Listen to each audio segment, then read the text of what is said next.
mahirap masaktan kapag huli na ang lahat at nalaman mo na ang partner mo pala ay isang Darna, di ba? Hello guys! So, ang topic natin for today, mga palatandaan, mga signs na ang lalaki, maaring ito ay ang partner mo, ang manliligaw mo ay isang Darna. Alam niyo na siguro ang ibig sabihin ng Darna. Yan na yung mga kapatid nating mga kasama sa LGBTQ or yung mga gay. So, kung ikaw ay nakaka-relate sa usaping ito, panoorin ang video na ito. So, without further ado,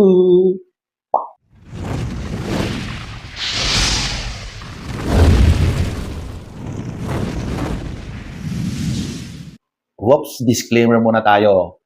Wala akong kontra or against sa mga kapatid natin sa LGBTQ family. Ang gusto ko lang tukuyin dito ay sa side ng ating mga kababaihan. Of course, kapag ang babae ay papasok sa isang relasyon, ang hinahangad niyan kadalasan, majority, ay yung opposite sex or ang hinahangad talaga niyan ay lalaki. So, ating aalamin ang mga signs na ang lalaki ay isang Darna. O, di ba? So, number one. Itong number one, hindi ko nilalahat, okay? Pero may iilan na kapag ginagawa ito, mataas ang chances na maaring ganun siya. So, at number one, ito, nag-gym. Ang nangyayari kasi dyan sa gym, alam niyo ang nangyayari dyan, siyempre, nagpapalaki ng katawan, nag-exercise, nagpapapawis para maging fit, para maging healthy, di ba? Pero yung iba dyan, talagang nandun sila para magmasid. Ginagawang front yung gym para doon makakita ng mga lalaki na malalaki rin ang pangangatawan. Kung napansin nyo sa gym, yung mga tao doon talagang magaganda ang mga pangangatawan. Malalakas ang mga pangangatawan at talagang bumubukol ang katawan. O, di ba? So, saan ba ang place para makakita ng mga ganyang magandang mga pangangatawan? Kadalasan sa gym. Kaya kung napansin mo sa isang lalaki na medyo may duda ka na, medyo may napapansin ka ng kakaiba, at nag-gym, may chances na isa siyang ganun. Di ba? So, ayan po. Ang number one. Number two, ito, yung mas maarte pa siya sa'yo, lalong-lalo na sa katawan, sa pananamit, at napansin mo, halos sa lahat ng bagay, di ba? Sa pananamit ay talagang napaka-fashionista niya. Fashionista, di ba? Yung alam na alam niya yung damit na dapat isuot sa mga ganitong mga pagkakataon, okasyon, lahat. At sa katawan, parang napansin mo na mas malinis pa siya, mas maayos pa siya sa pagdadala kaysa sa'yo. Oops, of course, mayroon talagang mga lalaking ganyan na tunay na lalaki pero kapag sa ganyang mga pagkakataon ay sobrang metikuloso nila. O, di ba? May mga ganyan talaga. Pero mataas ang chances kapag ganyan ang isang lalaki, medyo magdududa ka. Kasi hindi naman normal sa lalaki na ganun ang mga galawan. Di ba? Ang lalaki na mabilis ang gumalaw yan. Ayaw niya ng sobrang sa katawan. Pag nagbihis nga yan ng damit, t-shirt lang yan, short, okay na. Pero pag napansin mo na mas maano pa siya sa'yo, yung sobrang matagal mag-ayos sa katawan, mataas ang chances na isa siyang Darna, di ba? So, yan po, ang number two. Whoops, bigay muna tayo ng tip kung paano mo malaman na isa siyang ganon. Ito ang tip na pwede mong gawin. Gulatin mo siya. Alam mo, ang reflexes ng tao kapag ginulat mo, yan na yun. Kung ano yung action niya, kapag nakita mo na, hay, gumanon siya, yan. 100% na ganon na siya. Number 3, mahilig siya sa pogi. Meron siyang kasama lagi na sinasabing best friend, pero ang pogi-pogi talaga niya. Whoops, hindi ko sinasabi na kapag gwapo ang best friend ng lalaki, ay ganon na siya. Hindi ganon. Pero may chances na ganon na nga. Lalong-lalo na kapag ang gusto niyang kasama lagi ay mga lalaki. Kapag ang bukang bibig niya ay puro sigan nito, ang pogi niya, alam mo ba yon yung parang ba't kakaiba yata ito? Sa halip na yung magaganda ang pinagkukuwentuhan niya, ang gusto niya, ay bakit mga gwapo, mga macho, di ba?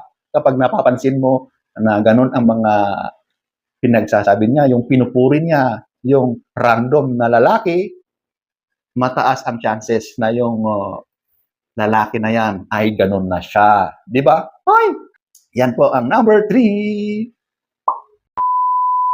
Ito ulit ang tip para malaman nyo kung ano ba siya. Lasingin mo siya.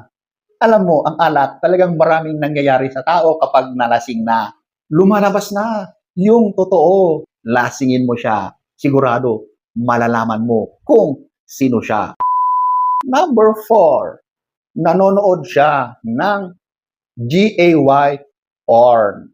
Ito yung mga videos na adult videos ito. Di ba ang tunay na lalaki, mahilig manood ng ganyan, pero yung mga characters ay mga kababaihan, yung normal na ganon. Pero sa kanila, or sa kanya, ang pinapanood niya ay yung lalaki sa lalaki. Yun ang pinapanood niya. Kapag napansin mo at nakita mo na ganon ang kanyang pinapanood ng mga videos, so confirm yung kinala mo.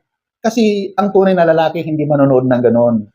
Mandidiri agad yon. Kaya never na never siyang manood ng ganon. So ayan po, ang number 4. Number 5. Ito na yung part na kayo ay may relasyon na. So napapansin mo na umiiwas siya or marami siyang dahilan kapag gusto mo ng ganon or yung sex. Pansin mo na parang wala siyang interest kapag ganon na yung usapan or kapag nag-i-initiate ka na nagpapakita ng ganon na gusto mo ng sex, di ba? Parang binabago niya yung usapan or umiiwas siya sa ganong usapan or ayaw niya talagang pag-usapan. Marami na siyang dahilan na sinasabi. So isang sign yan na hindi niya gusto na makipag-ganon sa'yo kasi iba ang hinahanap ng katawan niya, yung lalaki, di ba? So kapag napansin mo na sa boyfriend mo or yung partner mo ay ganon, mataas ang chances na ganon na nga siya. So, ayan po, ang number 5. Number 6. Ito na yung medyo obvious na rin ito eh. Mas interested siya sa mga boys. Yan. Alam mo, mapapansin mo agad yan eh. May mga dumaan na mga lalaki, ayun, nakatingin na siya. Tapos, pag may pagkakataon, nakikipag-usap siya, makikipagkilala siya.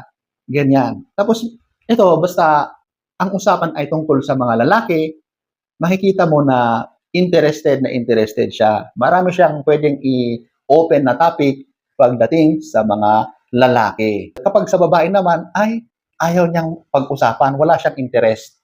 Pag usapang boys, yung topic, yun, gustong-gusto niya. Marami siyang naikikwento, marami siyang nasasabi. Di ba? So, ayan. Sign yan na isa siyang ganon. Ito, yung nahuhuli mo siyang napapatingin, napapalingon sa pogi. Oh, di ba? Or, nahuhuli mo siya na nanonood ng mga anything, basta mga lalaki na mga gwapo, mga malalaki ang katawan. Nahuhuli mo siyang nanonood ng mga ganyan. Nahuhuli mo siyang nakikipag-flirt, hindi sa babae, kundi sa mga lalaki din, di ba? At yung masayang-masaya talaga siya nakikipag-usap sa mga boys. Alam mo ba yung usapan na parang kakaiba? Yung feeling na parang hindi simpleng usapan yung pinag-uusapan nila, ganun yun. So, kapag nahuhuli mo siya na ganun, yun na yun, ganun na yun. 2,000 years later. So, ayan po ang iilan. Kasi napakarami yan eh. Tinitignan ko at napakarami. So, yan po. Sana ay nagustuhan nyo ang ating topic for today. Next story time. Don't forget to subscribe